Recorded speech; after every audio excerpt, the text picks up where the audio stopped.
Enclosure logos usually feature the text, graphical elements in an enclosed badge form. Here's some enclosure logos I've designed and the information relating to each. 2TV is a broadcasting company specialising in digital media. The text is a chunky cartoon-like sans serif placed upon a tidy shape representing a hot air balloon depicting freedom of creativity.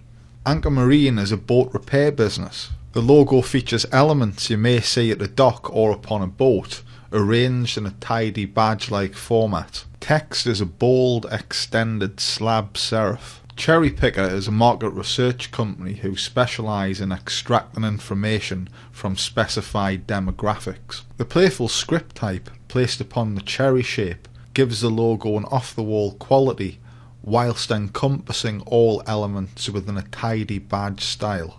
Out of the Blue features a chef's hat for its fish restaurant with text that resembles the rolling waves of the sea. The oval background helps to tie in all elements into one concise unit. Z Games specialise in mobile gaming.